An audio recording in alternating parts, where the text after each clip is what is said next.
Ladies and gentlemen, please do try and contain your excitement.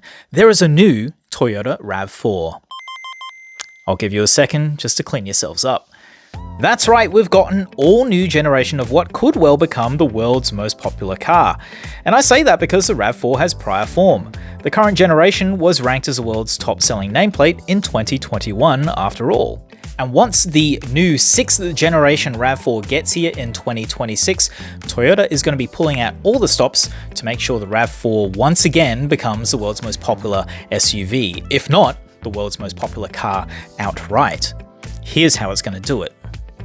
Key to that effort is going to be improvements in performance, drivability, an all-hybrid strategy that will introduce a plug-in hybrid variant for the first time in Australia, massive gains in all-electric range for that aforementioned plug-in hybrid, better off-road performance, and, of course, a completely rejigged design both inside and out. But first, we need to drill into a very important question.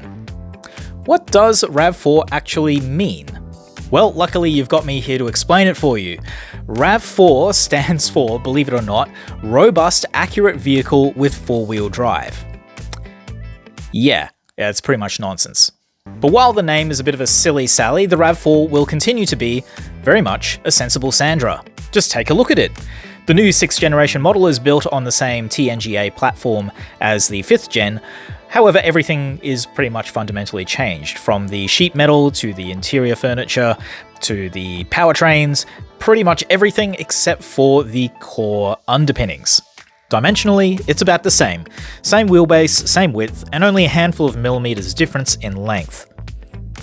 The interior and exterior designs are now more muscular, more mature, and more hard-edged than the 5th gen RAV. It even looks somewhat athletic in GR Sport trim, though don't take the appearance of that spec as being a sign that a proper high-performance RAV4 is coming. It's simply a styling package with sportier suspension, a bit of extra chassis bracing, and a different steering tune. That being said, it will nevertheless be quick. Toyota says the RAV4 GR Sport will hit 100 km an hour in a pretty respectable 5.8 seconds, thanks to its PHEV driveline. I'll tell you a little bit more about that PHEV option in just a second. It's quite interesting. Besides the GR Sport, there are two other exterior treatments for the 6th generation RAV4, the vanilla flavoured Core and the outdoorsy Adventure, which will be called Rugged in North America and I guess would form the basis of the Edge variant here in Australia. They each have their unique front bumpers, wheels, and in the case of the Adventure, an integrated roof rack. But all three exterior designs sport Toyota's now familiar hammerhead headlight motif at the front and a pair of wide LED taillights at the rear, with a thick C-pillar giving an almost Lexus-like look from the rear three-quarters. In my opinion anyway, it's a fairly handsome looking thing for a mid-sized family bus. Inside, the cabin puts an emphasis on ergonomics, with the transmission selector shrunken in size and moved next to the driver's thigh for easy operation. And that frees up plenty of room in the center console for big cup holders. There are also 3 generously sized storage cubbies in the dash, 2 in the center console, one of which contains the wireless phone charging pad, and a useful shelf ahead of the front passenger, in a similar fashion to what you find inside the 5th generation RAV4. A huge screen runs Toyota's new infotainment software called Arene, and there's a DigiDash for the driver as well. There are some AI buzzwords around that infotainment system too, with better processing giving improvements to things like voice control responsiveness and accuracy, but to me the more interesting electronics are under the bonnet. Like the 5th generation model, the 6th gen RAV4 is going to be hybrid only. But when it comes to the regular hybrid, there's actually a bit of a backwards movement going on.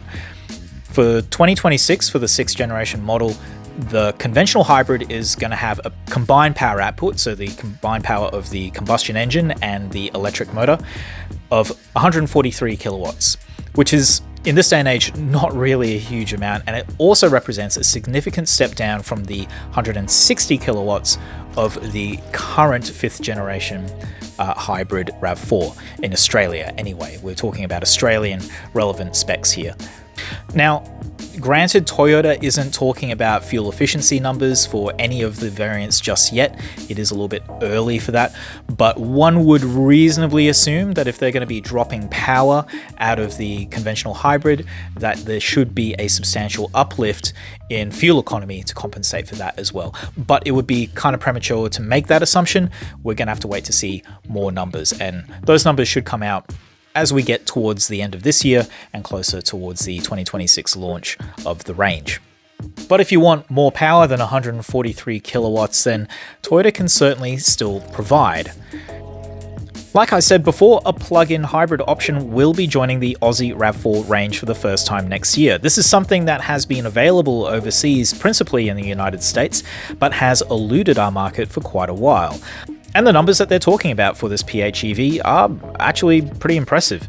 It's going to produce a very healthy 227 kilowatts in all-wheel drive form, or a still impressive 201 kilowatts as a front-wheel drive model. And the PHEV will go a long way towards satisfying those who want to chop their fuel bills, but aren't quite ready to commit to a full electric vehicle. Toyota says the RAV4 PHEV will be able to travel up to 100 kilometers on a single charge from its 22.7 kilowatt hour battery. That's a WLTP number, by the way, which, to be honest, is a fairly impressive feat for what is surely going to be a rather heavy car. I think we can safely assume, though, that 100 kilometer range figure is really going to apply to the front-wheel drive PHEV. The all-wheel drive one is going to carry more weight. I would not expect that to get to triple-digit range figures. And once the electrons run out, you'll have a 2.5 litre naturally aspirated engine to keep you going, or you can plug in at a DC fast charger and get the battery from 10 to 80% in 30 minutes. That charge time is kind of slow and is due to the PHEV only having a maximum 50 kilowatt charge rate when hooked up to a DC fast charger.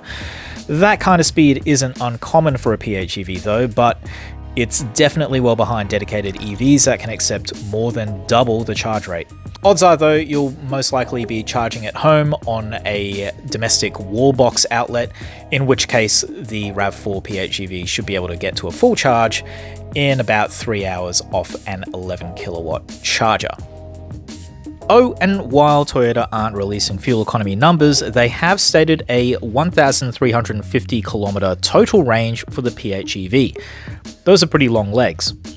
So that's about the summary of what we know about the new RAV4 at the moment. We're going to find out a lot more as we get closer to the launch, which, by the way, is going to be in the first quarter of 2026. Pricing, of course, has yet to be announced. Still definitely way too early for that.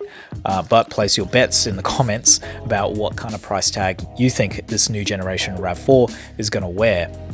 Even with those question marks, it's already looking like an offering that should definitely grab the attention of those shopping in the midsize SUV segment. Not that the RAV4 ever really needed much help with getting market share.